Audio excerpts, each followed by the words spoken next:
Good evening, ladies and gentlemen. Welcome to the DramaDons production of The Mousetrap.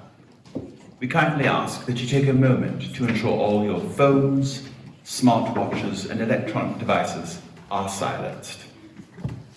Please note that if you must use the restroom during the production, please exit the door you entered. Thank you. And lastly, as you enjoy tonight's performance, we invite you to become part of the long-standing theatrical tradition. Once the mystery has been unfolded, we ask that you keep the secret of the Mousetrap. Don't reveal the ending to those who have not yet experienced it. Thank you for joining us. Sit back, relax, and enjoy the show.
And according to Scotland Yard, the crime took place at 24 Clover Street, Paddington.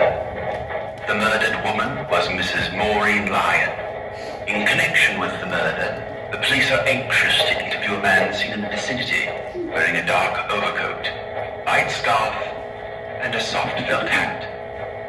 Motorists are warned against ice-bound roads. Heavy snow is expected to continue, and throughout the country there will be certain freezing, particularly at points of the north and northeast coast of Scotland.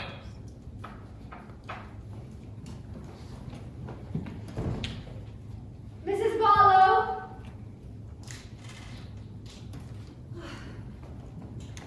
Mrs. Barlow! What is it?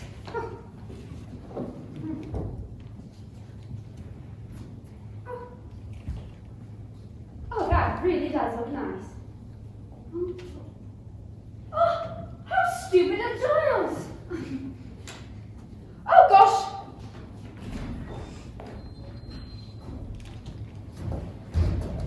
Molly?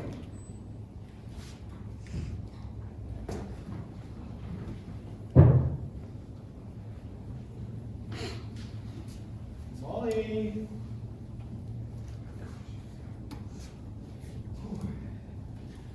Molly, where are you?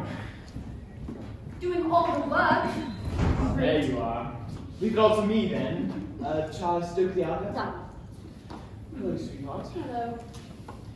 Your nose is cold. Is it? I just come in. So. Why? Where have you been? Surely you've not been out in this weather. Oh, I had to go down to the village for some stuff I'd forgotten. Did you get the chicken netting? No, it wasn't the right kind. Really? I went on to another dump, but it wasn't any good either. Oh, Practically a whole day wasted. sorry, dear. I'm half frozen and the car was skidding like anything. Oh, What do you bet we're not snowed up tomorrow? snowed up? Oh dear, I do hope not. If only the pipes don't freeze. We'll have to keep the central heating well stoked. Let's see then. How is it?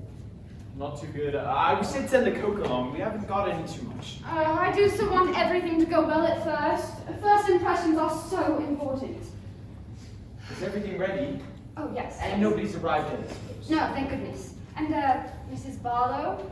Booked it early. Afraid of the weather, I suppose. What a nuisance these daily women are. Yes. That leaves everything on your shoulders. And yours. This is a partnership. So long as you don't ask me to cook. No, that's my department. Anyway, we've got lots of tins in case we are snowed up. Charles, do you think it will be all right? Got cold feet, have you? Are you sorry we didn't sell this place when your aunt left it to you instead of having this mad idea of running it as a guest house? Oh, mad idea, hmm? No, I'm not. I love it. And talking of a guest house, look at that. Pretty good, what? It's a disaster. Don't you see? You left out the S. It says Monkwell instead of Monkswell. Well, so I did. Giles. However did I come to that? But it doesn't really matter, does it? Monkwell is just as good a name. You're in disgrace. You still got the central heating. Across that icy yard. Oh. Shall I bank it up for the night? No, you don't do that until 10 or 11 o'clock at night, Giles. Oh, Polly. Would you hurry up? Someone may arrive at any minute now. You've got all the rooms worked out. Oh, yes. It's Mrs. Boyle, front floor poster room, Major Metcalf, the blue room, Miss Casewell in the east room. Are you listening? Mr. Wren in the oak room. Right. I wonder what all these people will be like. No idea. Aren't we to have taken the rent in advance? Aunt? No, I don't think so. We're rather mugs at this game. They bring luggage. If they don't pay, we hang on to their luggage. It's quite simple. But what if their luggage is just bricks wrapped in newspaper? Where shall we be They then? all wrote from very good addresses, Giles. That's what servants with forged references do. Oh, do they? Some of these people might be criminals hiding from the police. You know. I don't care what they are, so long as they pay us 7 guineas every week. You're such a wonderful woman of business, Molly. Oh. Oh, dear.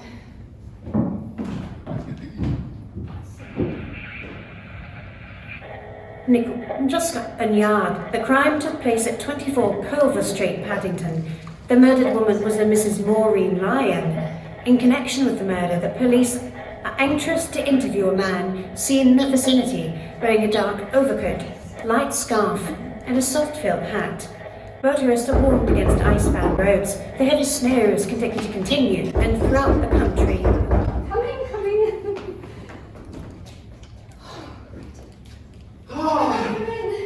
That's awful. Thanks so much. Oh, yes. Weather is simply awful. My taxi gave up at your gate. It did. Who wouldn't attempt the drive? I'm so sorry. No sporting instinct.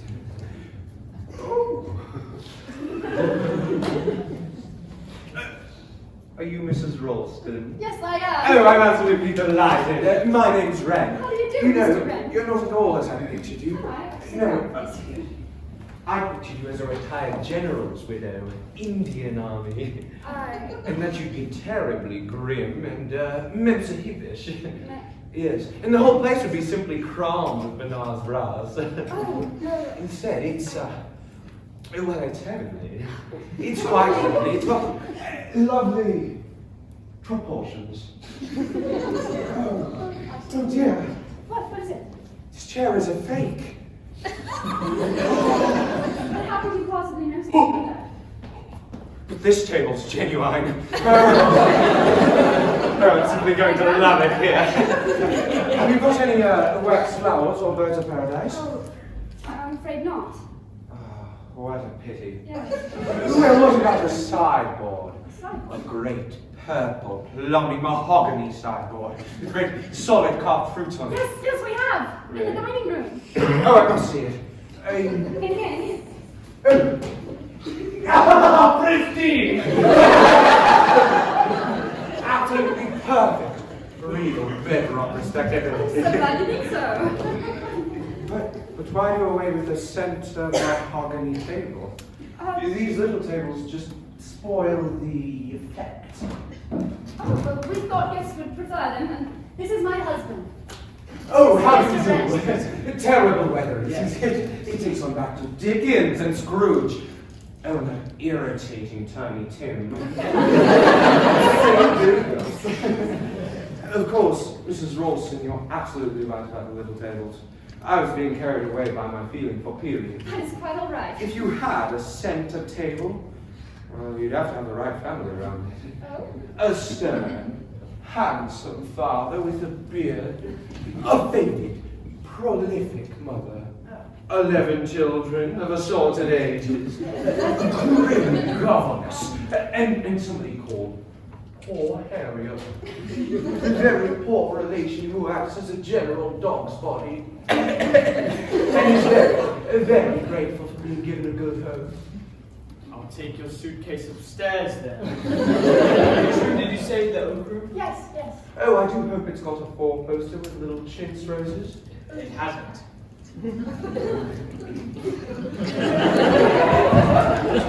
I don't think your husband is going to like me very much. How long have you been married? Are you very much in love? We've been married just a year. Perhaps you'd like to come up and see your room, yes? Oh, TikTok. Well, I so like knowing all about people. I think people are so madly interesting, don't you? Madly interesting. Well, I suppose some are. But some are not. No, I don't agree. Don't you? They're all interesting because you never really know what anyone is like. Do you? What they're really thinking. For instance, you don't know what I'm thinking now, do you? Not in the least. You see, the only people who really know what people are like are artists. They don't know why they know it. But if they're a portrait painter, it comes out on the canvas. Oh, are you a painter?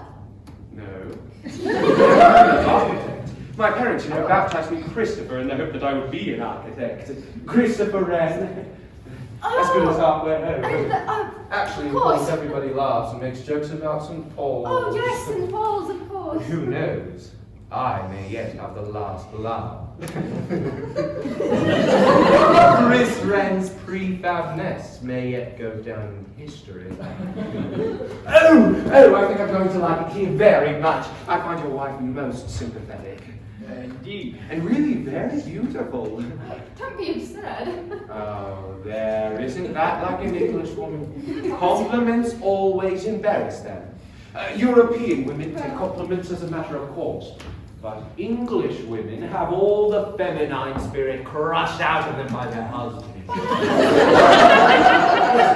There's something very boorish about English husbands. Do come up and see your room. Oh, shall I? Oh, Charles, could you set up the hot water boiler? Yes, of course. Thank you. This way.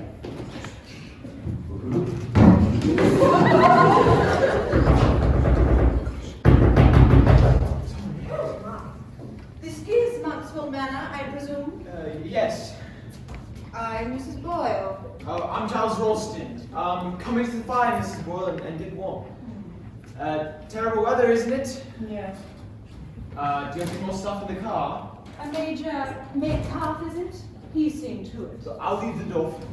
The taxi wouldn't even risk coming up the drive. Stopped right at the gate. We had to share a taxi from the station, and there's great difficulty in getting that. Nothing ordered to meet us, it seems. I'm so sorry, we didn't know a train would be coming by. Or else we would have seen to it that someone was standing by. All trains should have been met. I'll take this. My wife will be down in a minute. I'll just go help Metcalf with the bags. The drive might at least have been cleared of snow. Most offhand and casual, I must say. Oh! I'm so sorry. I'm so sorry. Yes, I'm Mrs. Ralston. You're very young. Young? To be running this kind of establishment, you can't have had much experience. Well, there has to be a beginning for everything, hasn't there? I see. Quite inexperienced. An old house. I hope you haven't got dry rot. Dry rot? No, certainly not. You know, most people don't know they have dry rot until it's too late to do anything about Yeah, it. the house is in perfect condition. Well, they could do with a coat of paint. And you know that worm in this oak? No, This way, Major.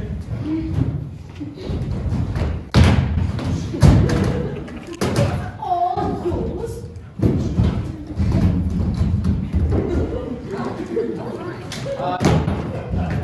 This is my...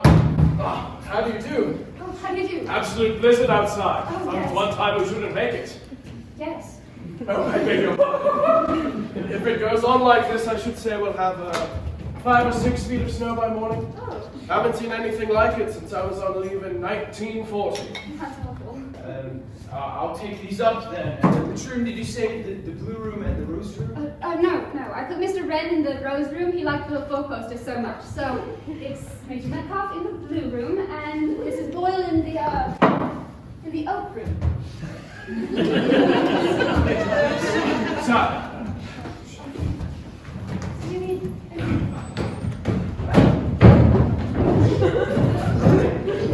Do you have much servant difficulty here? Oh no, we have quite a good local woman who comes in from the village.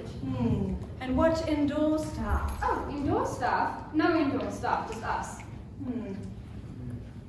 I understood this was a guest house in full running order. Oh, well, we're only just starting, so. I would have said that a proper staff of servants was essential before opening this kind of establishment. Oh, I find your advertisement most misleading. do you? May I ask if I'm the only guest staying here? With Major Metcalf, that is? No, there are several here. Ooh, and this weather too. A blizzard no less. How unfortunate. Oh, we couldn't very well foresee the weather. North wind doth blow, and it will bring snow. And what will the robin do then?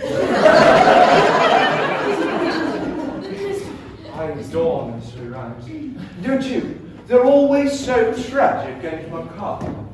That's why children like May I introduce Mr. Wren, Mrs. Boyle? How do you do? This is a very beautiful house, don't you think so? I'm at a time of life where the amenities of an establishment are far more important than its appearance. Had I not believed that was a running concern, I never should have come here. There's no obligation for you to remain here if you're not satisfied, Mrs. Boyle. I shouldn't think of doing so. If there's been any misapprehension, perhaps it would be better if you went elsewhere. I could bring up for the taxi to return. The roads are not yet blocked. We've had many applications for rooms, and we will have no trouble filling your spot. At any rate, we are raising our terms next month. I'm certainly not going to leave before I try what the place is like. You needn't think you can turn me out now. Perhaps you'll take me up to my bedroom, Mrs. Ralston? Certainly, Mrs. Boyle. Darling, you're wonderful. I think that's a perfectly horrible woman. I don't like her at all. I'd love to see you turn her out into the snow. Serve her right. It's a pleasure I'll have to forgo, I'm afraid. Oh, good Lord, there's another.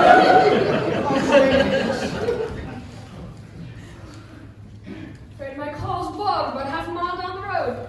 It's run into a drift. I'll take this. Do you have any more stuff in the car? No, I tried a light. Ooh, glad to see you've got a good fire. Oh, Mr. Wren, Miss... Casewell. My wife will be down in a minute. No hurry. Let's get myself thawed out. So you're going to be stayed up here. Weather forecast says heavy falls expected, no tourist walls, etc. Hope you got plenty of provisions in. Oh, yes, my wife is an excellent manager. Anyway, we can always eat our hens. Before we start eating each other, right?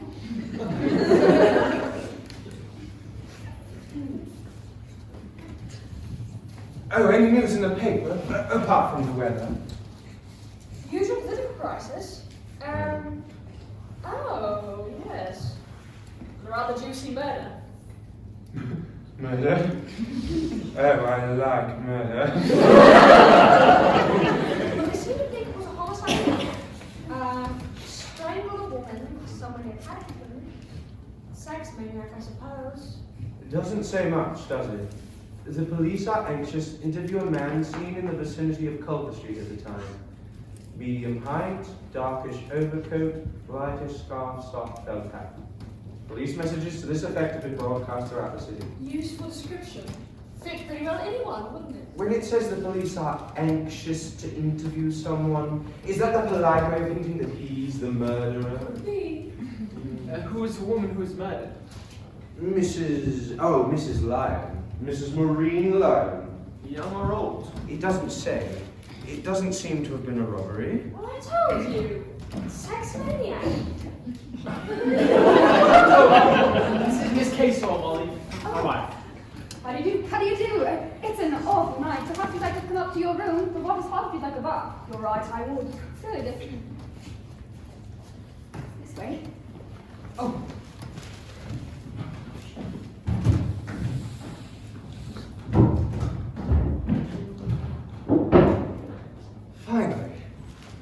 sleeping time. Ooh. Oh.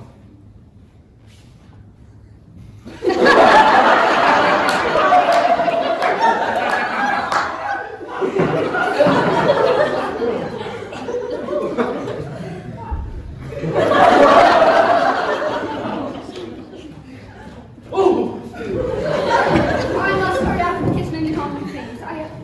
Major Metcalf is very nice. He won't be difficult. It's Mrs. Boyle really frightens me. So, we must have a nice dinner. I was thinking of opening 2 tins of minced beef and cereals, and a tin of peas, and mashing the potatoes. Oh yes, and there's stewed figs in custard. Do you think that would be all right? I think so. Not very No. Oh, do let me hush. Why not an omelette? You've got eggs, haven't you?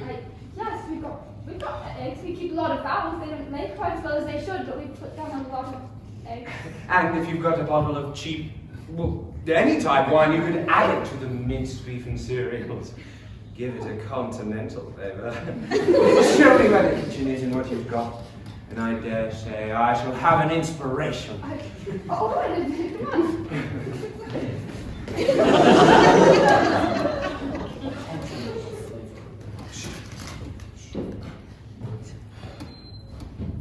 Isn't he sweet? He's put on an apron and he's getting all the things together. He says, leave it all to him and don't come back for half an hour. If the guests want to do the cooking themselves, it will save a lot of trouble. Why on earth did you give him the best room? I told you he liked the 4-poster. He liked a pretty 4-poster. What? I've got no use for that kind. You didn't handle his bag, I did. Oh, had it got bricks in it? No, it had no weight at all. If you ask me, there was nothing inside. Oh. He's probably one of those young men who go about bilking hotel keepers. I don't believe it. I like him. Anyway, I think Major Metcalf's all right, don't you? Probably drinks. You think so? No, I don't. I was just feeling rather depressed. At any rate, we know the ones now. They've all arrived. Yes. Who can that be? Probably the Culver Street murderer. Don't. 1,000 pardons. I am. Where am I? This is Monkshaw Manor Guest House. What stupendous good fortune. Madam. What an answer to prayer. A guest house and a charming hostess. Oh. My Rolls Royce, alas, is run into a snowdrift. Blinding snow everywhere. I do not know where I am. Perhaps I think to myself I shall freeze to death. And then I take this little bag, I stagger through the snow, and I see before me big iron gates. A habitation. I am saved. Twice I fall into the snow as I come up your drive. But at last I arrive and immediately despair turns into joy. You can let me have a room, yes? Yes, of course. Yes. It's rather a small room, I'm afraid. Naturally. You have other guests. Oh yes, we've only just started this place as a guest house today. So we're rather new at it. Charming. Do you have any more stuff in the car? That is of no consequence. I have locked the car securely. Wouldn't it be better to bring it in? No. I assure you, on such a night as this, there will be no thieves abroad. As for me, my wants are very simple. I have all that I need here in this little bag. Yes, all that I need. You'd better get thoroughly warm, and I'll take care of your room. I'm afraid it's rather a cold room because it faces north, but all the others are occupied. You have several guests then. Oh, yes, there's Mrs. Boyle, Major Metcalf, Miss Casewell, and a young man named Christopher Wren. And now you. Yes, the unexpected guest. The guest that you did not invite. The guest who just arrived from nowhere out of the storm. It sounds quite dramatic, does it not? Who am I? You do not know. Where do I come from? You do not know. Me, I am the man of mystery. But now I tell you this, I complete the picture. From now on there will be no more arrivals, and no departures either. By tomorrow, perhaps even already, we will be cut off from civilization. No butcher, no baker, no milkman, no postman, no daily papers, nobody and nothing but ourselves. That is admirable. Admirable. It could not suit me better. My name, by the way, is Pervicini. Oh, yes. Ours is Ralston. Mr. and Mrs. Ralston. And this is Monkswell Manor Guest House. Yes. Good.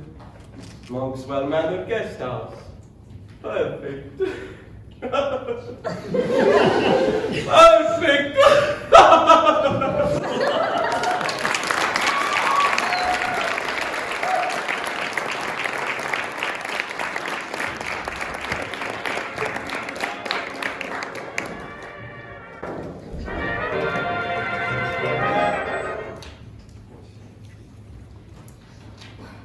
I consider it most dishonest of them not to tell us they were only just starting this place. Well, everything's got to have a beginning, you know. Excellent breakfast this morning. Good coffee, scrambled eggs, homemade marmalade. All nicely served, too. Little woman does it all herself. Amateurs. There should be a proper staff. Excellent lunch, too. Corned beef. But very well disguised corned beef. Very quiet. Mrs. Ralston promised to make a pie for us tonight. Exciting. These radiators are not very hot. I shall speak about it. Very comfortable beds, too. At least mine was. Hope yours was, too. It was adequate. I still don't understand why the best bedroom should have gone to that very peculiar young man. He got here ahead of us. First come, first served. From the advertisement, I got quite a different impression of what this place would be like. Comfortable writing room, much larger place altogether, with bridge and other amenities. Regular old Tabby's delight. I beg your pardon. Yes, I quite see what you mean. No, I shan't stay here long. No, I don't suppose you will.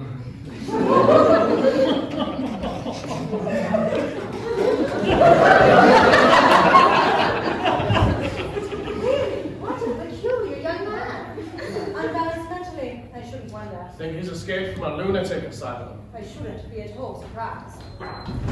Giles, Yes? could you shovel the snow away again from the back door? Coming. I'll give you a hand, what? Good exercise. Must have exercise.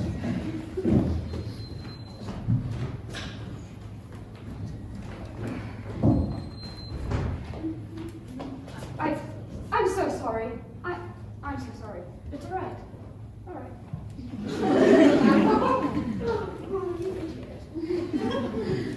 Really, what an incredible young woman. Doesn't she know the first thing about housework? Taking the carpet sweeper through the front hall. Aren't there any back stairs? Oh, yes. Nice back stairs. Very convenient if there were a fire. Then why not use them? Anyway, all the housework should have been done in the morning, before lunch. I gather our hostess had to cook the lunch. Oh, yes, all very haphazard and amateurish. There should be a proper staff. Not very easy to get nowadays, is it? No, I suppose not. Lower classes seem to have no idea of their responsibilities. All lower classes seem to have got the bit between the teeth, haven't they? I gather you are a socialist. I wouldn't say that. I'm not a red. Just pale pink. I don't take much interest in politics. I live abroad.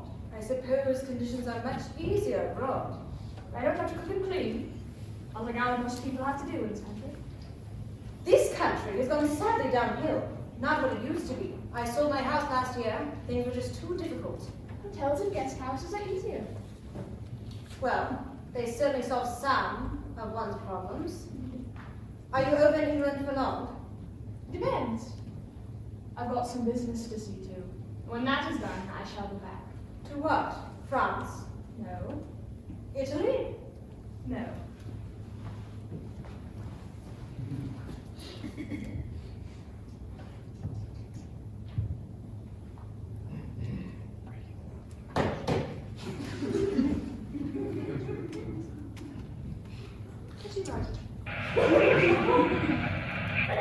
Nickel.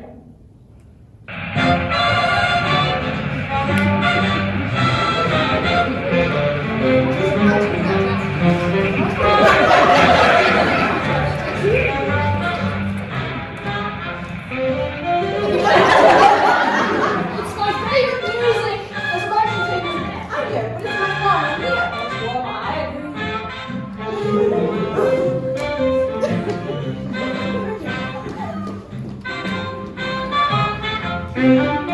Hello, bitch.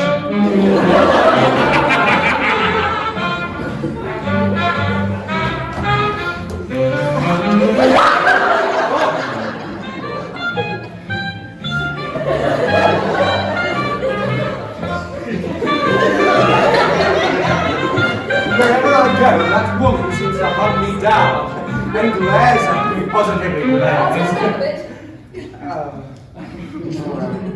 It served its purpose. What purpose? Tactics, boy. Oh, you mean her? She picked the best chair. I got it. You drove her out. Oh, I'm glad, I'm very glad. I don't like her feet. Let's think of other things we can do to annoy her, shall we? I wish she'd go away from here. In this, not a hoe. But when the snow melts. When the snow melts, lots of things may happen. Yes, that's true. Snow's rather lovely, isn't it? So peaceful and pure, it makes one forget things. Doesn't make me forget. My, how fierce you sound. I was thinking. What sort of thinking? I saw a bedroom Jack. Chilblains, raw and bleeding. One thin ragged blanket, a child shivering with cold and fear. Why, dear, it sounds too grim. What is it, a novel? You didn't know I was a writer, did you? Are you? Sorry to disappoint. Actually, I'm not.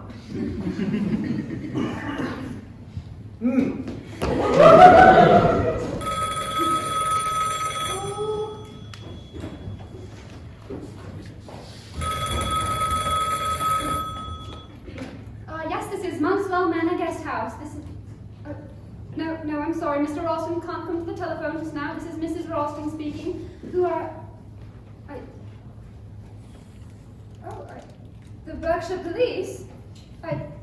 Oh, yes, Superintendent Hogben, yes, I'm afraid that's impossible. He'd never get here. We are snowed up, completely snowed up. Yes, the roads are impassable. Nothing can get through. Yes. No, I thought... Yes, very well, but... Hello? Hello? Molly, do you know where there's another spade? Giles, the police have just run up. Trouble with the police? Serving liquor without a license. They're sending out a sergeant or an inspector or something. But he'll never get here. That's what I told them, but they seemed quite confident that he would. Nonsense, not even a jeep could make it through in all this. That's what I told them. What was it all about? And that's what I asked, but he wouldn't say. He just said I was to impress on my husband, to listen very carefully to what a Sergeant Trotter, I think it was, had to say, and to follow his instructions implicitly. Isn't that extraordinary? What on earth did you have done? Do you think of those nylons from Gibraltar? I did remember to get the wireless license, didn't I? Did you? Oh, yes, it's in the kitchen dresser. Not that. I had rather close shave with another car the other day, but it was entirely the other fellow's fault. Again? Well, we must have done something. Probably something to do with running this place. I expected you to go on some tin-pot regulation of some ministry or another. Practically can't avoid it nowadays. Oh dear, I wish we'd never started this place. We're going to be snowed up for days, and everyone is cross, and we shall go through all our reserve of tins. Darling, this is just simply... It's alright, everything's going alright at the moment. Is it? I filled the coal scuttles and brought in the wood, and I stoked the Agatha and done the heads. I'll go to the boiler next and chop some kindling.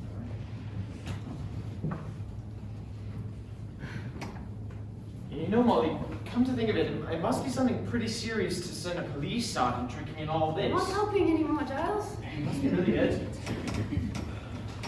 It's right, there you are. Are you aware that the central heating in the library is practically stone cold? I'm so sorry, we're a bit short for the I'm coat. paying 7 guineas a week to stay here.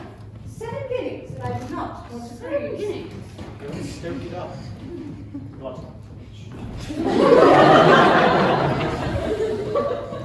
Mrs. Ralston, Yes. if you don't mind my saying so, you have a very peculiar young man staying here with you. His manners, his ties, and does he ever brush his hair? Oh, no. He's an extremely brilliant young architect. I beg your pardon. Christopher Wren is an architect. Yes. My dear young woman, naturally I've heard of Sir Christopher Wren. Oh. Of course he was an architect. He built some No, homes. no. You young people seem to think that no one is educated but yourselves. Oh, no, I meant this friend. His name is Christopher.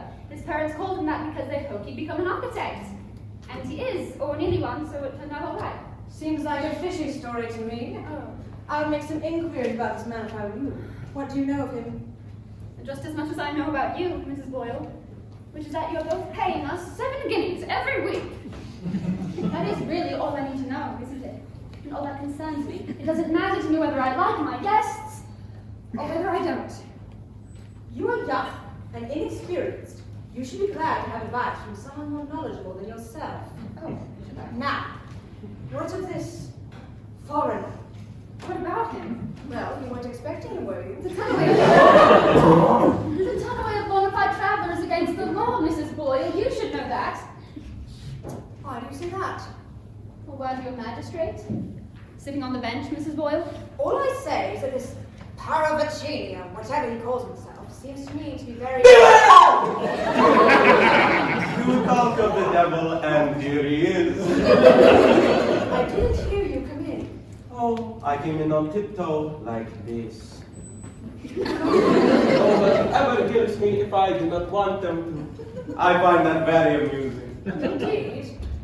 Now there was a young lady. It's rather cold to sit in here. I'll have to try the drawing room. Oh, how sad.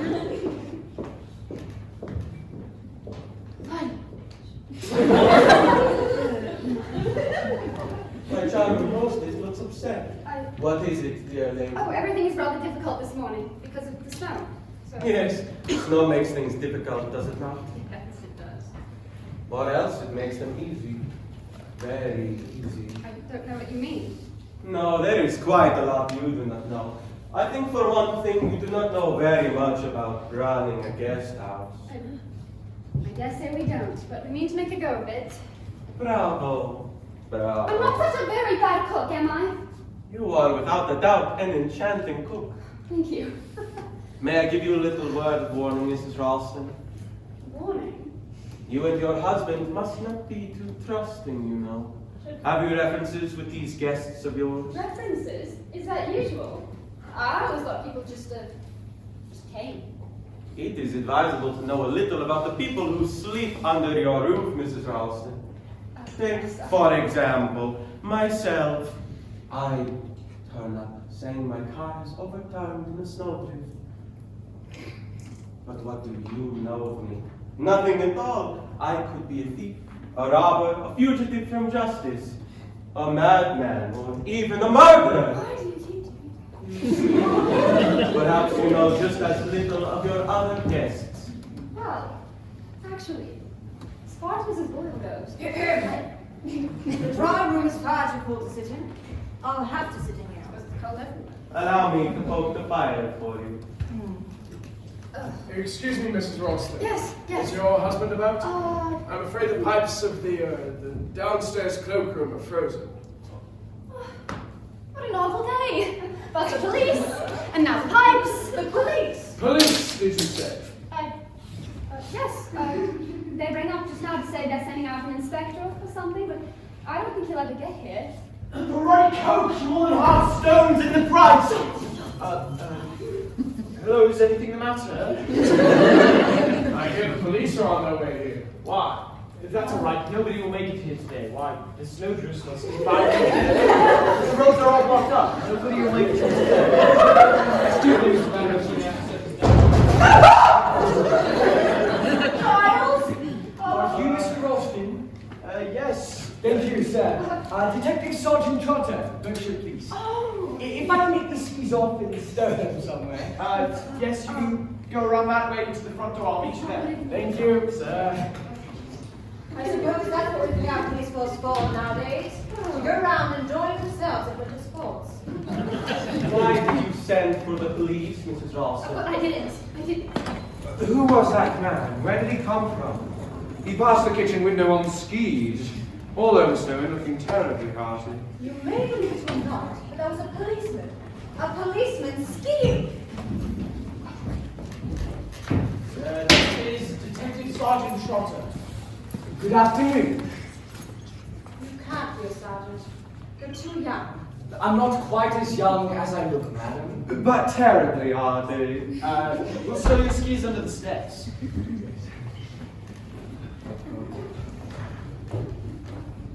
Excuse me, Mrs. Ralston. May I use your telephone? Oh, yes, of course, Major Metcalf. He is very attractive. I've always seen the police are very attractive. You're brave. You can see that at a glance. Hello? Hello? Mrs. Ralston's telephone is dead. Quite dead. No, it was all right about half an hour ago. No. The line's gone with the weight of the snow, I suppose. So we're cut off now. Go ahead, cut off. That's funny, isn't it? I don't see anything to laugh at. No, indeed.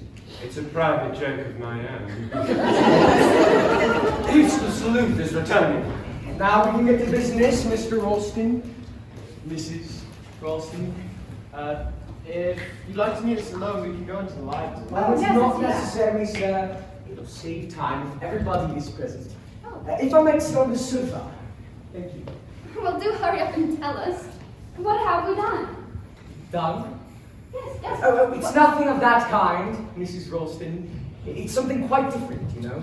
It's more a matter of police protection, if you understand me. Police protection.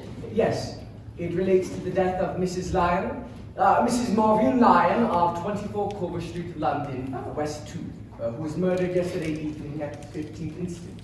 You may have heard or read about the case. Yes, we heard it on the wireless. It was the woman who was strangled. Yes. Right. The first thing I want to know is if you were acquainted with this Mrs. Lyon. Never heard of her. No. You may have known of her under the name of Lyon. Lyon wasn't her real name. She had a police record, and her fingerprints were on file, so we were able to identify her without difficulty. Her real name was Maureen Stanning. Her husband was a farmer, John Stanning, who resided at Longreach Farm, not very far from here.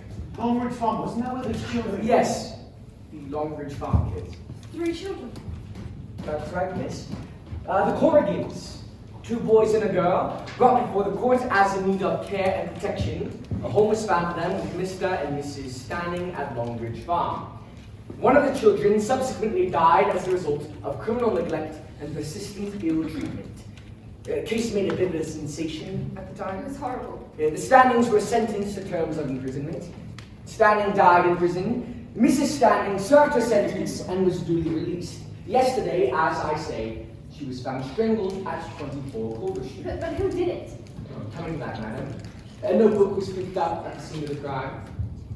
In that notebook was written 2 addresses. One was 24 Culver Street, and the other was Moxwell Manor. No. Yes, sir.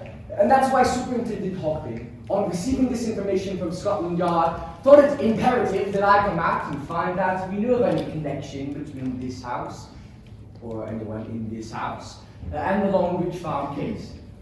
There's no connection. It must be a coincidence. Superintendent Hopping does not think it is a coincidence, sir. He'd have come himself if it had been in any way possible. But under the weather conditions, and as I can ski, he sent me with instructions to get full particulars of everyone in the household, to report back to him by phone, and to take what measures I thought fit to ensure the safety of the household. Safety? Good Lord, surely he's not suggesting there's going to be another murder here. I don't want to frighten any of the ladies, but frankly, yes, that is the idea. I can't believe it. It's all so crazy. Yes, sir. It's because it's crazy that it's dangerous. Nonsense. I must say, it seems a bit far-fetched. I think it's wonderful. Is there something you haven't told us, Sergeant? Yes, Mrs. Ralston. Below the two addresses was written 3 blind mice, and on the dead woman's body was a paper with "This is the first" written on it. Below the words was a drawing of 3 little mice and a bar of music. The music was to the tune of the nursery rhyme 3 blind mice. You know how it goes. 3 blind mice. See how they run? They all run after the farmer's wife. That's horrible. There was 3 children. Yes, the youngest, boy of 11. What happened to the other 2? The girl was adopted by someone. We haven't been able to trace her present whereabouts. The elder boy would now be about 22. Deserted from the army and has not been heard of since. According to the army psychologist, was definitely schizophrenic.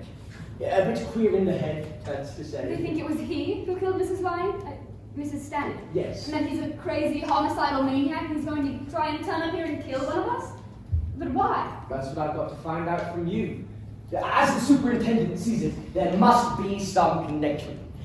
Now, you state, sir, that you yourself have never had any connection with the Longbridge Farm case. No.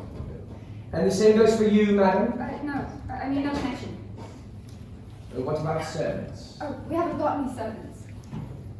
That reminds me, Sergeant Trotter, would you mind if I went to the kitchen? I'll be there if you want me. That's quite all right, Mrs. Ralston.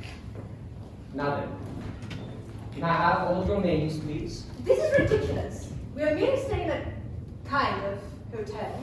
We all only arrived yesterday. We have nothing to do with this But you planned to come here in advance, though. You'd all booked your rooms here ahead. Well, yes.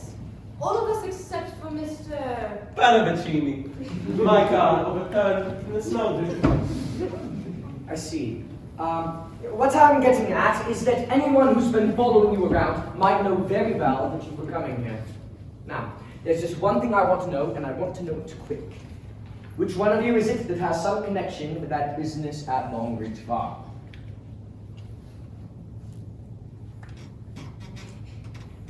Come now. Not being very sensible. One of you is in danger, deadly danger, and I've got to know which one that is.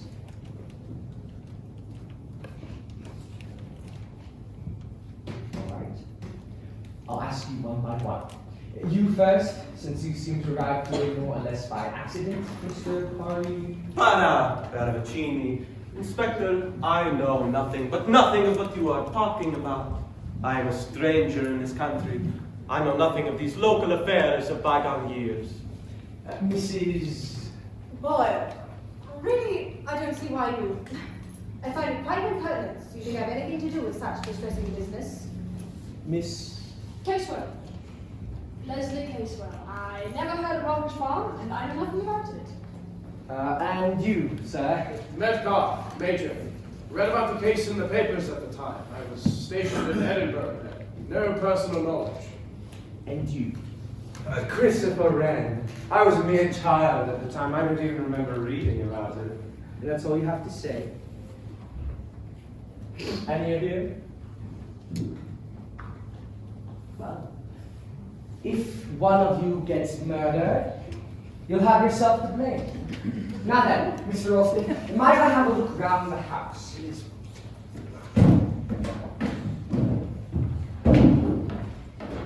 Dear, how melodramatic. He's very attractive, isn't he? I do so admire the police. So stern and hard-boiled. Quite a thrill, this whole business. 3 blind mice. How does the tune go? Really, Mr. Red? But don't you like it? It's a signature tune. The signature of the murder. Just fancy what a kick you must be getting out of it. Melodramatic rubbish. I don't believe a word of it. Ah, but just wait, Mrs. Boyle, till I creep up behind you, and you feel my hands around your throat. That'll do, Christopher. It's a poor joke anyway. In fact, it's not a joke at all. Oh, but it is. That's just what it is. A madman's joke. That's just what makes it so deliciously macabre. Oh, if you could just see your faces.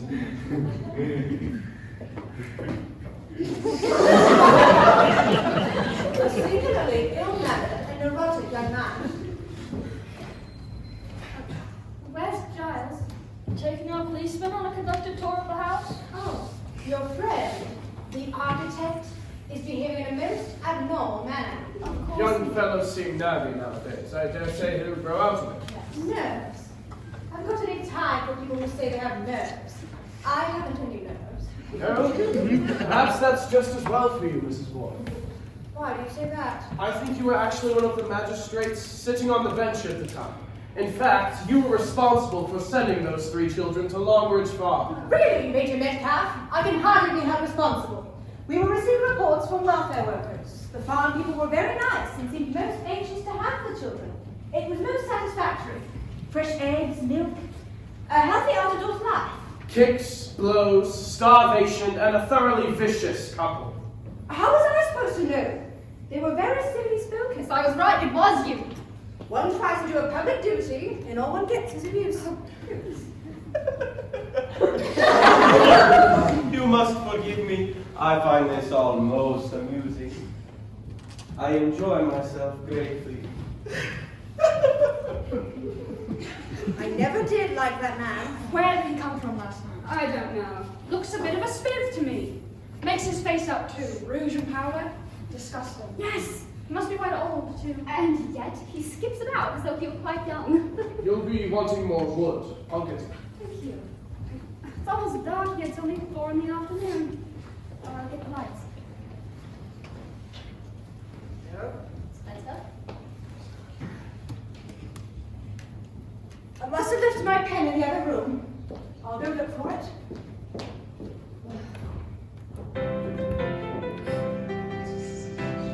What a horrid little tune that is. Don't you like it? Reminds you of your childhood, perhaps. An unhappy childhood. I was very happy as a child. You were lucky. Well, aren't you happy? No. Oh, I'm sorry. I didn't mean to be... It's alright. One gets over things. I suppose. Or doesn't one? Damn hard to say. Well, they say that what happened when you were a child matters more than anything else. They say. They say? Yes. Who says? Psychologists. Oh. Yes. Oh, humbug. Humbug. Yeah, just a damn lot of nonsense. Oh. I have no use for psychologists and psychiatrists. Do you? Well, I've never really had much to do with them. Good thing for you, you haven't. It's all a lot of hooey. The whole thing. Life's what you make it. Look straight ahead, don't look back. Oh, one can't always help looking back. Nonsense. It's a question of willpower. Perhaps. I know. I expect you're right, but sometimes, well, things happen to make you remember. Don't give in. Turn your back on them. Is that really the right way, I wonder? No, perhaps that's all wrong. Perhaps one really ought to face them. Depends what you're talking about. Oh, sometimes I hardly know what I'm talking about. Nothing from the past is going to affect me. Except in the way I want it to. Everything's all right upstairs. Dining room good. What's in that room? Oh, library. Library. Would you mind shutting that door? This place is full of drafts. Sorry, madam, but I've got to get the lay of the land. It's all this way. Everything's all right. Nothing suspicious. I think I can make my report now to Superintendent Hogben. But you can't telephone, the line's dead. Since when? Major Metcalf tried it just after you arrived. I'm sorry. But it was all right earlier. Is Superintendent Hogben got through all right? Yes, and I suppose since then, the lines are down with the snow. I wonder. It may have been cut. Cut? that's But who absurd. cut it? Mr. Ralston, just how much do you know about these people who are staying at your guest house? don't really know anything about them. Mrs. Boyle wrote from a Vermouth hotel. Major Metcalf from an Addison. Leamington. Yes. Wren wrote from Hampstead, and a caseful woman from a private address in Kensington. Yes. Padovicini, as we told you, just showed up out of the blue last night. Still, I suppose they've all got ration books, that sort of thing. I shall go into all of that, of course. But there's not much reliance to be placed on that sort of evidence. Well, but even if this crazy killer is trying to get here and kill us all, or one of us, we're quite safe now because of the snow. No one can get here until it melts. Unless he's here already. Here? Already? Why not? Mr. Austin, all these people got here yesterday evening. Sometime after the murder of Mrs. Stanning. Plenty of time to get here. Yes, but except for Mr. Padovicini, all of them had booked beforehand. Why not? These crimes were planned. Crimes? There's only been one crime, in Culver Street. Why are you so sure there'll be another one here? That it will happen here? No. I hope to prevent that. That it will be attempted? Yes. I can't believe it, it's all so fantastic. I know. It's not fantastic, it's just facts. Well, have you got a description of what this man looked like in London? Yes.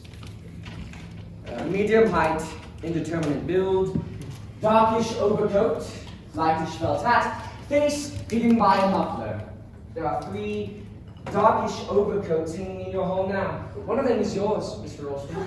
There are 3 lightish felt hats. I can't believe any of You this. see, it's this telephone wire that worries me. If it's been cut... I must go and see to the vegetables.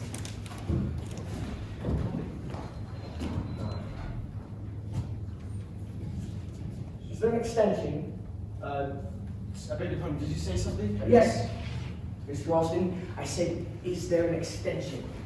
Yes, up in our bed. Go and try it up there for me, will you?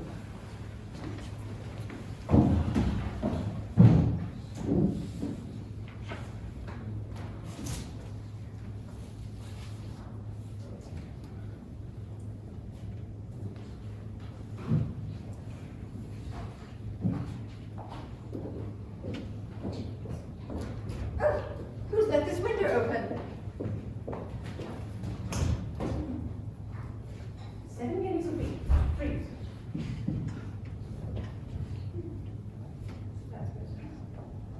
Oh, it's far too bright in here.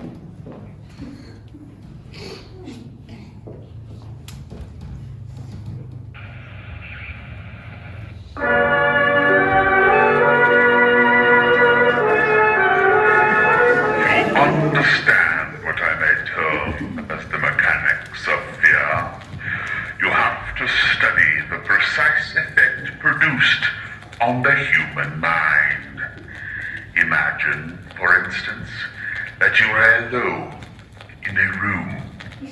It is late in the afternoon. A door opens softly behind you. Oh, it's just you. I can't find any program worth listening to. What are you doing?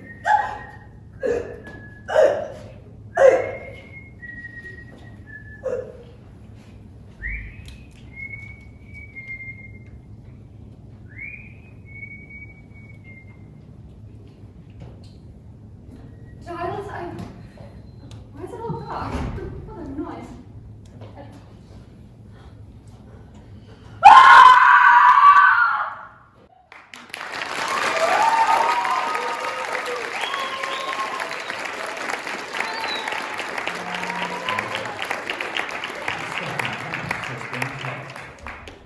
Oh my. Well, I guess we'll take a 15-minute intermission. Please, use the restroom now. And buy some sweets. Support the DramaDons. You can even send them a friendly autograph.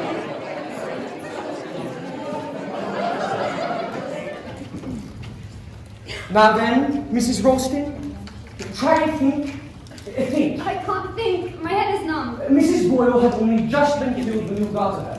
You came from the kitchen. Are you sure you didn't see or hear anyone as you came along the hallway? No, just the radio blaring out in here. I couldn't think who turned it on so loud. I wouldn't hear anything else but that, would I? It was clearly the murderer's idea, or the murderer's. How could I hear anything else? Or you might have done. If the killer had left the hole that way, He might have heard you coming from the kitchen, and he might have slipped up the back stairs, or into the dining room. I'm not sure. I might have heard a door shut and creaked just as I came out of the kitchen. Which door? I don't know. Think! Mrs. Roston, try and think! I'm trying. Upstairs, downstairs, close in hand. Right, left. I don't know! I tell you! I'm not even sure I heard anything! Can't you stop bullying her? Can't you see she's all in? We're investigating a murder, Mr. Ralston. Up to now, nobody has taken this thing seriously. Mrs. Boyle didn't. She held out on me with information. You all held out on me. Well, Mrs. Boyle is dead. And unless we get to the bottom of this, and quickly mind, there may be another death. Another? Nonsense. Why? Because there were 3 little blind mice. Death for each of them. Well, but that would mean there would have to be a connection, or another connection to the Longridge farm business. Yes, it would have to be that. Why another death here? Because there were 2 addresses in the notebook we found. And now at 24 Culver Street, there is only one possible victim. She's dead. But here at Monkswell Manor, there is a wider field. Nonsense! Surely it would be a most unlikely coincidence that 2 people should be brought in by chance. Both of them have a share in the Longridge farm case. Given certain circumstances, it wouldn't be so much of a coincidence. Think it out, Miss Keystone. Now then, I want to get down quite clearly where everyone was at the time the murder was committed. I've already got Mrs. Ralston's statement. You were in the kitchen preparing vegetables. You came out of the kitchen, along the passage, through the swing door in the hall and in here. The radio was blaring, the light was switched off, and the hall was dark.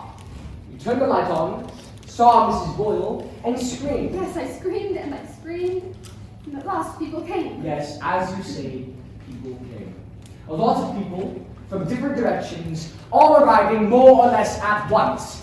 Now, when I got out of that window to follow the telephone wire, you, Mr. Ralston, went upstairs to the room you and Mrs. Ralston occupied to try the extension telephone. Where were you when Mrs. Ralston screamed? I was still up there. The extension line was dead too, so I looked out the window to see if I could see any sign of it being cut. I couldn't. So I closed the window, and as I did, I heard Molly scream, and I rushed down.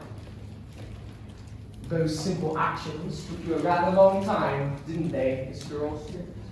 I don't think so. I should say you definitely took your time over them. I was thinking about something. Very well. Now then, Mr. Wren, I'll have your account of where you were. Well, I'd been in the kitchen, seeing if there was anything I could do to help Mrs. Ralston. And then I went upstairs to my bedroom. Why? That is quite a natural thing to want to go to one's bedroom. But one does want to be alone sometimes. You went upstairs because you wanted to be alone. I wanted to brush my hair. And You wanted to brush your hair? That's right, once. And you heard Mrs. Ralston scream? Yes. And you came down? Yes.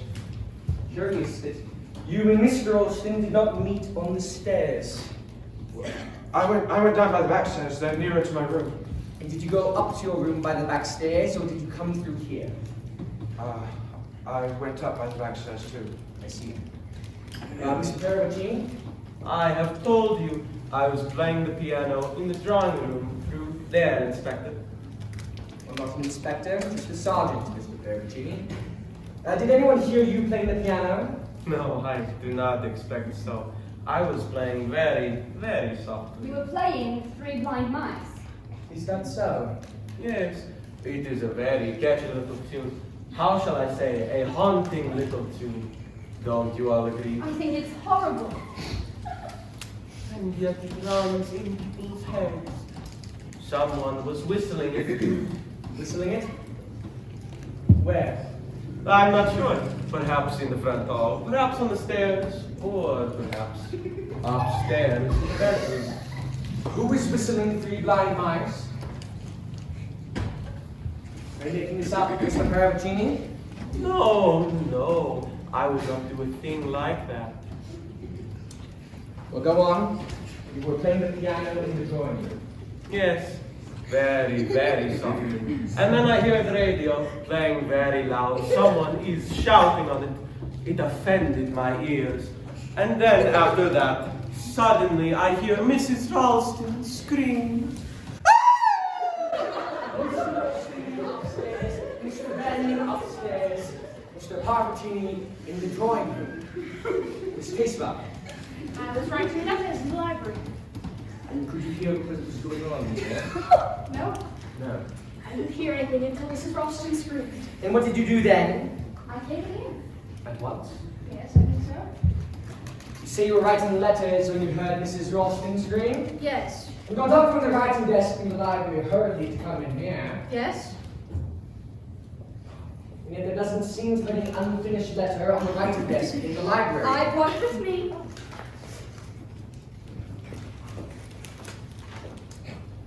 Dearest Jessie. A friend of yours or a relation? That's none of your damn business. Perhaps not. You know, Miss Casewell, if I were to hear someone screaming blue murder when I was writing a letter, I don't believe I'd take the time to peel up my unfinished letter, fold it and put it in an envelope before going to see what was the matter. You wouldn't? How interesting. All right then. Major Metcalf, what about you? You said you were in the cellars? Why? Looking around, just looking around. I went into that cupboard place under the stairs in the kitchen, of junk and sports stuff. I saw there was another door and opened it. There was a flight of steps, so I got curious and went on down. Nice cellars you got. Glad you liked them. Not at all. Crypt of an old monastery. Probably why this place is called Mousetrap. We're not engaged in antiquarian research, Major Metcalf. We're investigating a murder. And Mrs. Ralston has told us that she heard a door shut with a creak. Well, That particular door shut with a creak. It could be, you know, that after killing Mrs. Boyle, the murderer heard Mrs. Ralston coming from the kitchen and slipped out into the cupboard, pulling the door to after. A lot of things could be. There would be fingerprints on the inside of the cupboard. Mine are there, all right, but most criminals are careful to wear gloves, aren't they? No, it's usual. But all criminals slip up sooner or later. I wonder, Sergeant, if you think that is really true. Look here, aren't we wasting our time? There's only one Mr. person. Ralston, I am in charge of this investigation. Very well. Mr. Ralston. Thank you. We've got to establish opportunity, you know, as well as motive. And let me tell you this. You all had opportunity. There are two staircases. Anyone can come up by one and come down by the other. Anyone could go down to the cellars by the door near the kitchen and come up by a flight of steps that leads up through a trapdoor to the foot of the stairs over there. The vital fact was that every one of you was alone at the time the murder was committed. You speak as though we're all under suspicion, Sergeant. That's absurd. In a murder case, everyone is under suspicion. But you know pretty well who killed that woman in Calder Street. He was the eldest of those 3 children at the farm. Yes. A mentally abnormal young man who is now 22 years of age. Well, damn it all, there's only one person here who fits the bill. It's not true. No, it's not true. Oh, it's not true! Oh, you're all against me. Oh, everyone's always been against me. You're going to frame me for a murder. It's persecution, that's what it is. It's persecution. All right, Chris. It's all right. Will you tell him it's all right? So we don't frame people. Tell him you're not going to arrest him. I'm not going to arrest anyone. To do that, I've got to have evidence. I haven't got any evidence yet. I think you're crazy, Molly. Child. And you too. And there's only one person here who fits the bill, and I think, if only as a safety precaution, you ought to be put under arrest. Wait, Giles, wait. Sergeant Carter, can I speak to you for a minute? Certainly, Mrs. Ralston.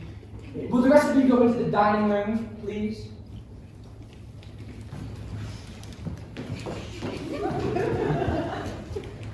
I'm staying. No. I'm you too, staying. I don't know what's Giles. gone into you, Molly. Please. Please, Giles, it's all right.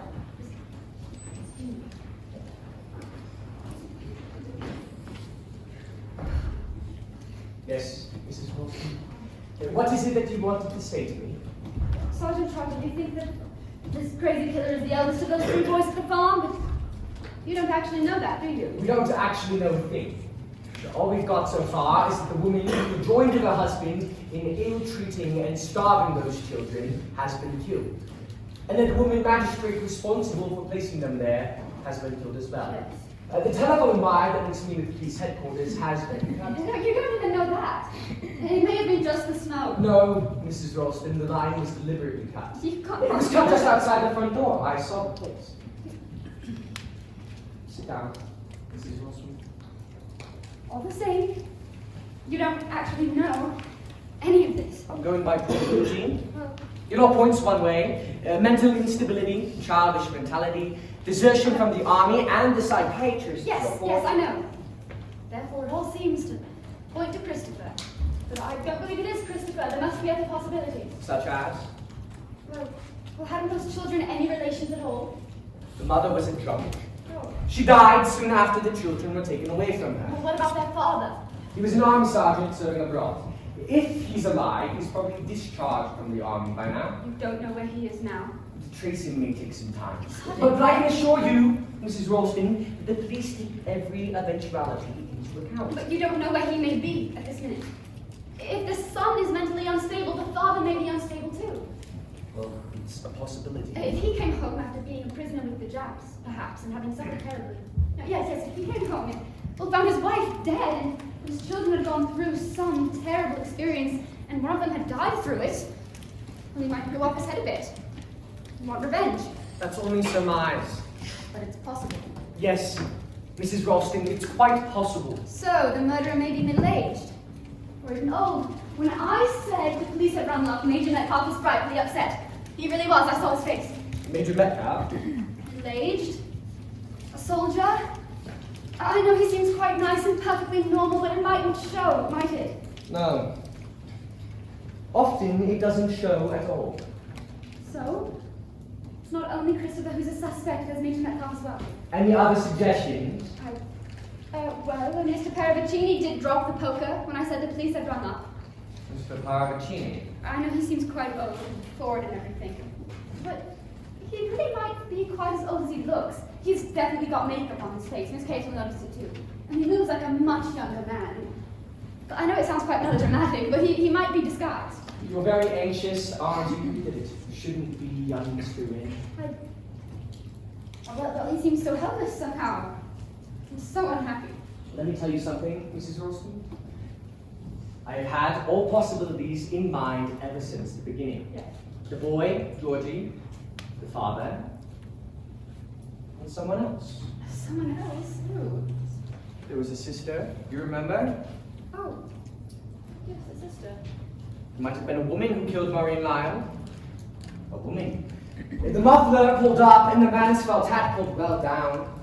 You could have spoken in a whisper, you know? It's the voice that gives the sex away.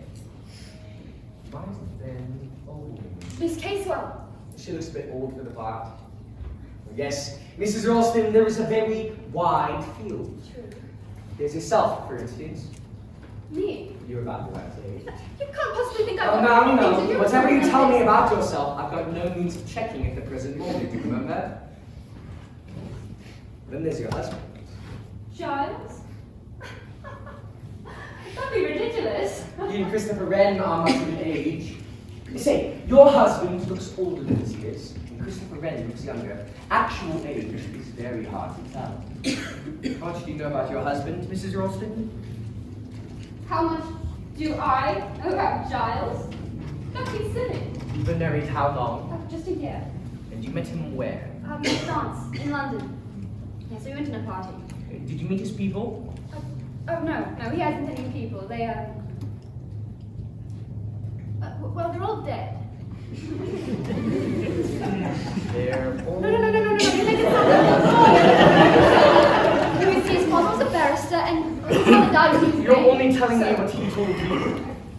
Well, yes. And you don't know it of your own knowledge. It's how You'd be surprised, Mrs. Ralston, at how many cases rather like yours we get. Especially since the war. Homes broken up, families dead. Fellow says he's been in the Air Force, or just finished his army training. Parents killed, no relations. There aren't any backgrounds nowadays. Young people settle their own affairs. They meet and they marry. It's the parents and relatives who used to make the inquiries before they consented to the engagement. That's all done away with. Girl just marries her man. Sometimes she doesn't find out for a year or two that he's an absconding bank clerk or an army deserter. It's equally undesirable. How long had you known Giles Ralston when you married him? Just 3 weeks. 3 weeks, and you don't know anything about him? That's not true. I know everything about him. I know exactly the sort of person he is.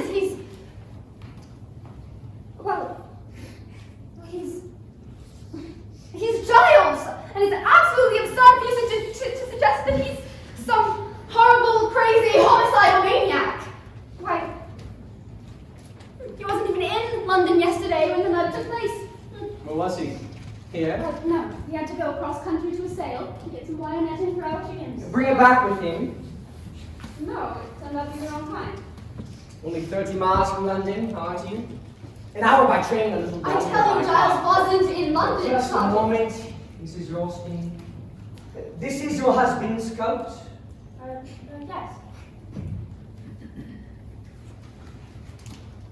Evening news. Yesterday's. It sold on the streets about 3:30 yesterday afternoon. I don't believe it. Don't you?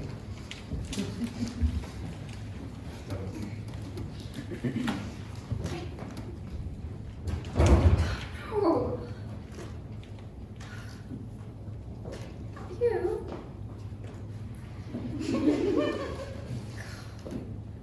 This is... You startled me. Chris. Where is she? Where has he gone? Who? The sergeant! You went out that way. Oh, if only I could get away! Somehow. Is there anyone I could hide inside the house? Hide? Yes, from him. But why? Darling, they're all so frightfully against me. They're going to say I committed these murders. No. Particularly your husband. Never mind him. Listen, Christopher, you can't go on running away from things all your life. What? Why do you say that? Well, it's true, isn't it? Yes, it's quite true, but... You've got to grow up sometime, Chris. Oh, I wish I hadn't. Right. Your name isn't really Christopher Wren, is it? No. And you're not really training to be an architect? No. Why did you... Call myself Christopher Wren. Yes. It just amused me. And then they used to laugh at me at school and call me Little Christopher Robin. Robin Wren, Association of Ideas. It was like hell, being at school. Well, what's your real name? We needn't go into that. I ran away whilst I was doing my army service, you see. It was all so beastly. No. I hated it. What? Yes. I'm just like the unknown murderer. I told you. I was the one the specification fitted. No, but... You see, It's not. my mother... Well... Yes, your mother? Well, everything would be all right if she hadn't died. She would have taken care of me and looked after me, and I would have been... You can't go on being looked after all your life. Look, things happen to you. You've got to bed and you've got to go on. Just as usual. One can't do that. Yes, one can. You mean you have? Yes. Yes, I have. Well, what was it? Was it something very bad? Something I've never forgotten. Was it to do with Giles? Giles? No, it was long before I met Giles. Oh, well, you must have been very young. Almost a And child. perhaps that's why it was so awful. It was horrible, just horrible. I try not to think about it. See, I try to put it out of my mind. So you're running away, too? Running away from things instead of facing them? Yes, and perhaps in a way I am. You know, considering I never saw you until yesterday, we seem to know each other rather well, don't we? Yes, it's odd, isn't it? I don't know, I suppose there's a sort of sympathy between us. Well, anyway, you think I ought to stick it out? Well, frankly, what else can you do? Well, I might pinch the sergeant's skis. I can ski quite well. That would be frightfully stupid. It would be almost like admitting you're guilty. Sergeant Trotter thinks I'm guilty. No, he doesn't. Please. I don't know what. I hate him. I just hate him. Who? The sergeant! I mean, he puts things into your head, things that aren't true, that can't possibly be true. But What is all this? I don't believe it, though. No, I won't believe it. What can't you believe? Oh, Come on, out with it! all right. Oh, you see this? What is it? A paper. A London paper, and it was in Giles's pocket. But Giles didn't go to London yesterday. Well, if he was here all day. No, he wasn't. He went off in the car to look for chicken wire, but he couldn't find any. Well, that's all right. Probably he did go to London after all. Then why shouldn't he tell me he did? Why pretend he'd been racing all around the countryside? Perhaps with news of this murder. I know, but Giles didn't know about the murder. Or did he? Did he? Good Lord. I can't understand it. Molly, you don't think... The sergeant doesn't think... I don't know what the sergeant thinks, and he can make you think things about people. You ask yourself questions, you begin to doubt, you feel that someone you love and know well may be, well, a stranger. And you see, that's what happens in a nightmare. You're somewhere in the middle of friends, and then suddenly you look at their faces, and they're not your friends any longer.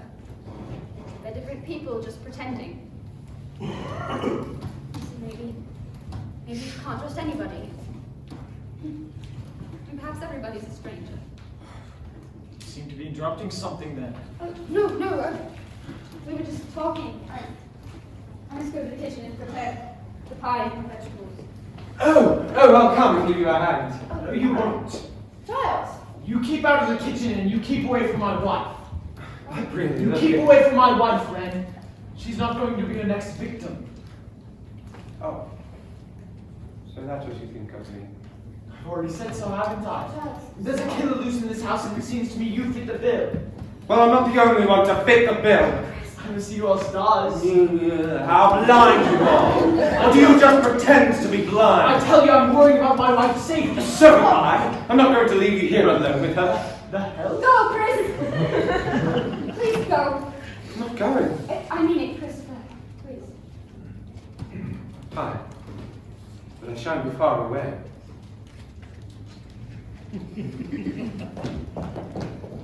What is all this, Molly? You must be crazy.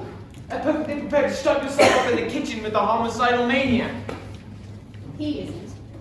You've only got to look at him to see he's balmy. He isn't. He's just unhappy, Giles. He's not dangerous. I'd know if he was dangerous. And well, anyway, I can look after myself. That's what Mrs. Boyle said.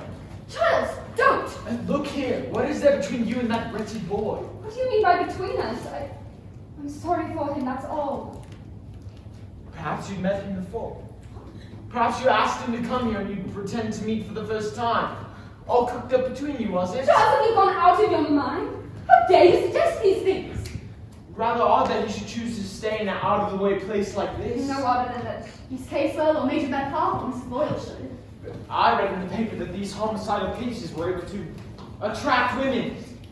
Seems as though it's true, huh? You're being absolutely ridiculous. I never set eyes on Christopher Wren until he arrived yesterday. That's what you say. Perhaps you've been going up to London to meet him on the sly. You know perfectly well I haven't been up to London for weeks. Oh, you haven't been to London in weeks, have you? Is that so? Yes, it's quite true. Then what's this? It's a glove. You dropped it today and I picked it up when I was talking to Sergeant Trotter. And look what's inside. A London bus ticket. Right. So it seems you didn't only go to the village yesterday. You went to London as well. All right, Giles. Whilst I was safely racing around the countryside. Stewart. Admit Countryside. it. You went to London. All right, I went to London. So did you. What? So did you. You brought back an evening paper. Where did you get a hold of this? It was in your overcoat pocket, Giles. Anyone could have put it there. Did they? No, you were in London. Alright, yes, I was in London. Ha! But I didn't go to meet a woman there.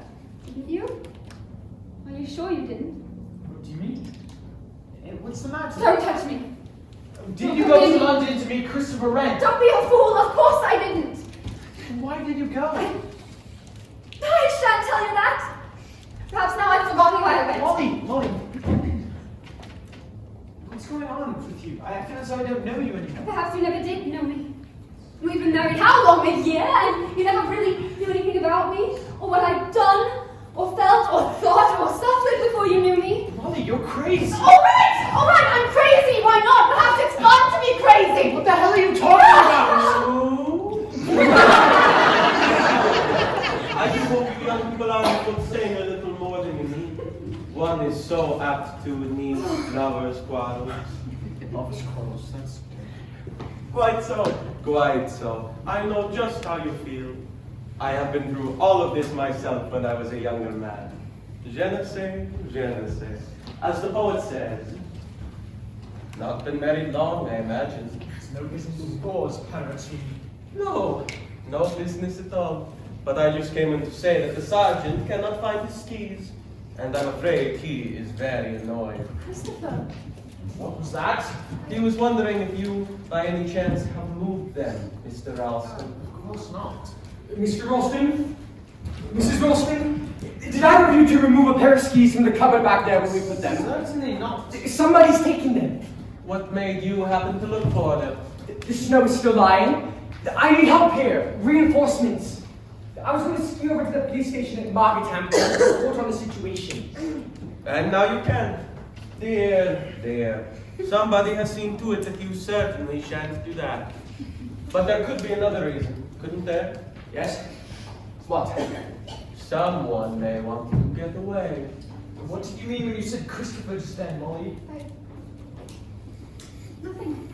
Oh, our young architect has he? Is this Very true? interesting. Mrs. Ralston? Sergeant, you have to...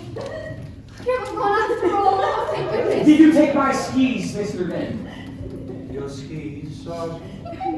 No, why should I? Mrs. Ralston? Oh, right, but Mr. Wren is very fond of skiing. I thought he might have taken the skis just to, get a little exercise. Exercise? Now listen, Yes. you people, this is a serious matter. Somebody has removed my only chance of communication with the outside world. I want everybody here at once. I think Miss Casewell has gone upstairs. I'll get her. I left Major Metcalf in the dining room. One moment. Major Metcalf! He's not in there now. Go try and find him.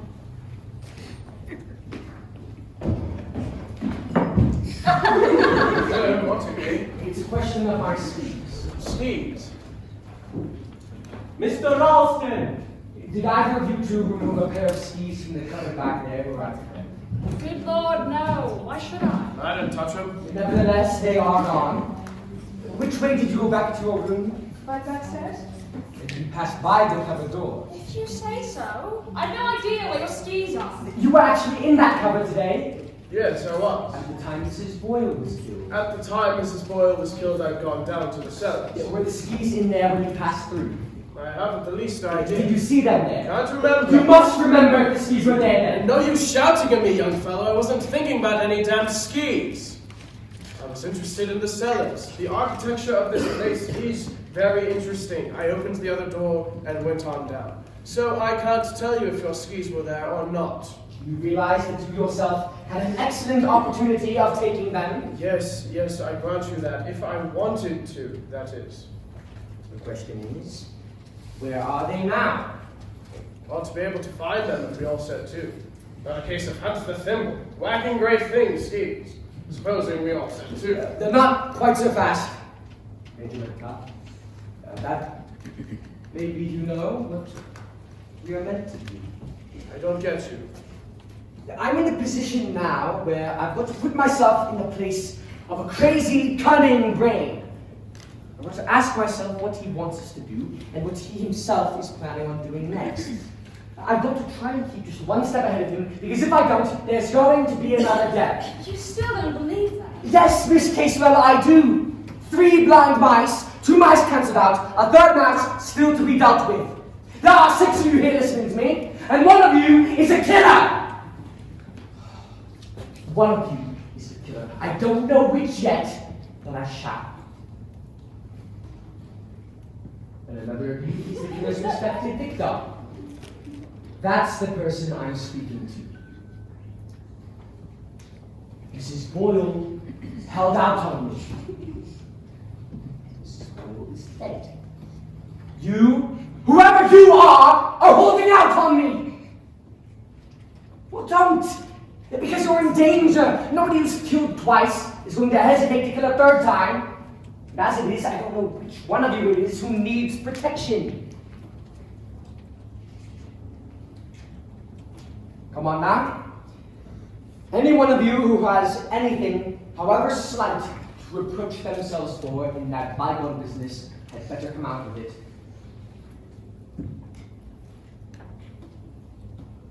All right? You won't. I'll get the killer. I've no doubt of that, but it may be too late for one of you. And I'll tell you another thing. The killer's enjoying this. Yes, the killer is enjoying himself a good deal. All right. You can go.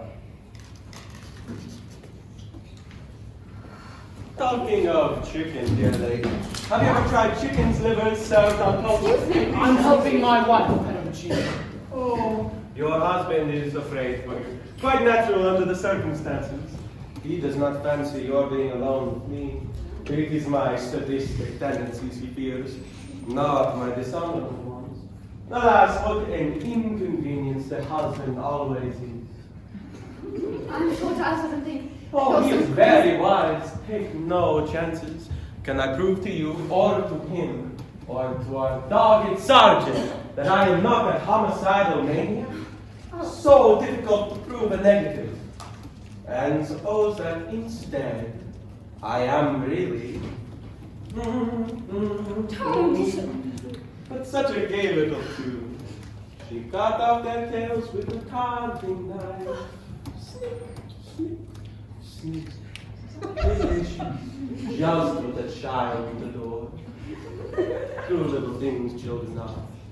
Some of them never know. Stop frightening my wife at once. You see, it's silly of me, but I found her. Her face was all purple. I can't forget it. Yes, it is difficult to forget things. And you aren't really the forgetting kind. I must go to the kitchen and prepare all the vegetables and please help, Giles. What did you say to the lady to upset her, sir? Me, Sergeant? Just a little innocent fun. I've always been fond of a joke. There's nice fun, and then there's fun that's not so nice. I do wonder what you mean by that, Sergeant. I've been doing a little wondering about you, sir. Indeed. I've been wondering about that car of yours. How it happened to overturn in a snowdrift so conveniently. Inconveniently, you mean, don't you, Sergeant? That rather depends on the way you're looking at it. Where were you bound for, by the way, when you had this accident? I was on my way to see a friend. In this neighborhood? Not so very far from here. And what is the name and address of this friend? No, Sergeant, does that really matter now? It has nothing to do with this predicament, has it? We always like the fullest information. What did you say this friend's name was? I didn't say. No. You didn't say. And it doesn't seem like you're going to say. Now that is very interesting. But there could be so many reasons. A more discretion, these jealous husbands. Rather old to be running around with the ladies at your time of life, aren't you? My dear Sergeant, I am not perhaps quite so old as I look. That's just what I've been thinking, sir. What? You may not be as old as you try to look. There's a lot of people trying to look younger than they are. If somebody goes about trying to look older, well, it does make one ask oneself why. Having asked questions of so many people, you ask questions of yourself as well. Isn't that overdoing things? I might give an answer for myself. I don't get many from you. Well, try again. That is, if you have any more questions to ask. One or two. Where were you coming from last night? That is simple. From London. London. What address in London? I always stay at the Ritz Hotel. Very nice too, I'm sure. What is your permanent address? I dislike permanency. What is your business or occupation? I play the markets. A stockbroker? No, you misunderstand. Enjoying this little game, aren't you? And short yourself too, but I shouldn't be too short. You're mixed up in a murder case, and don't you forget it. Murder isn't just fun and games. Not even this murder. Dear me, Sergeant Trotter, you are very serious. I always have said policemen have no sense of humor. Is the Inquisition over for the moment? For the moment, yes. Thank you so much. I shall go look for your skis in the drawing room, in case someone has hidden them in the grand piano. Just a moment, please.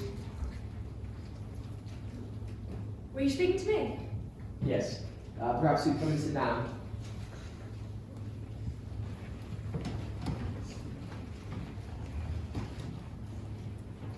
What do you want?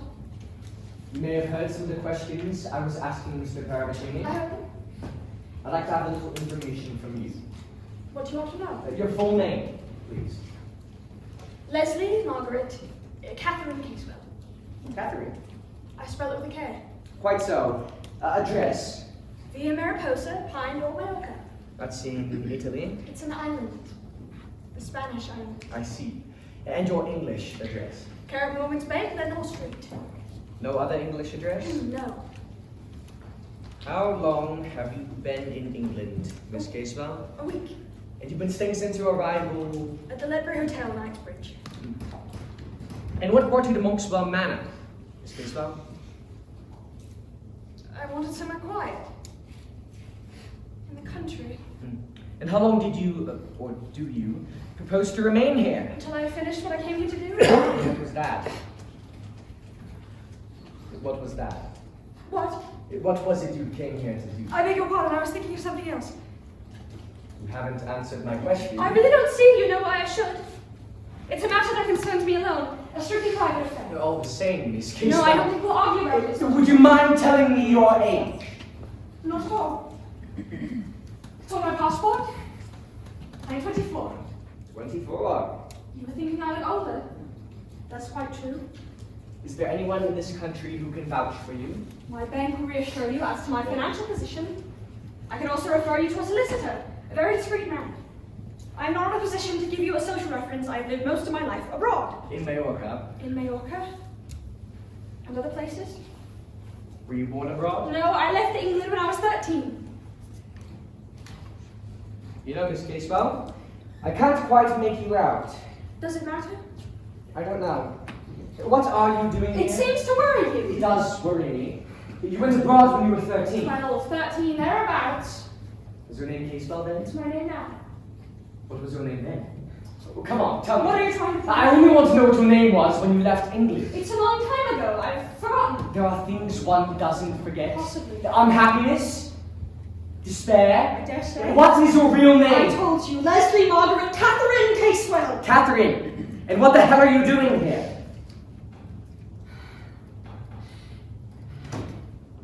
God. I wish to God I'd never come here.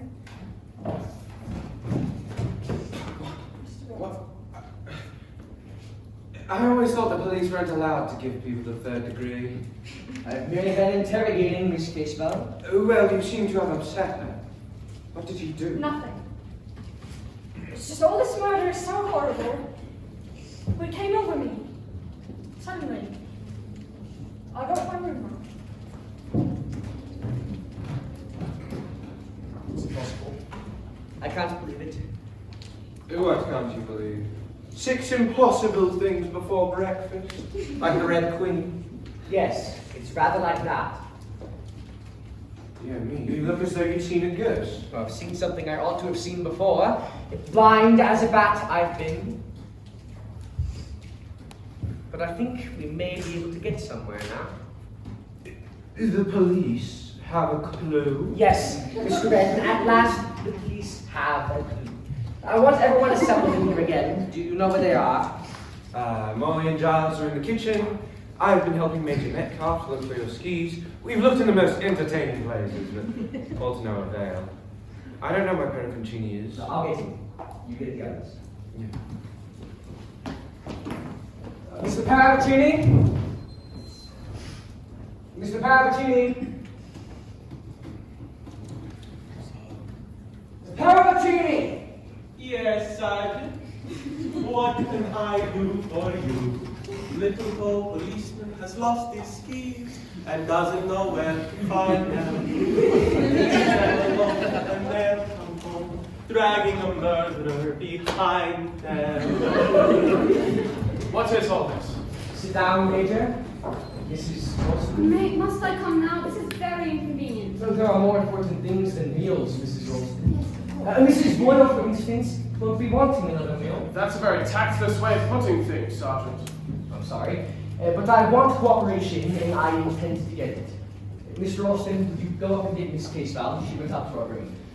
Tell her it will only be for a few minutes. Have your skis been found, Sergeant? No, Mrs. Ralston.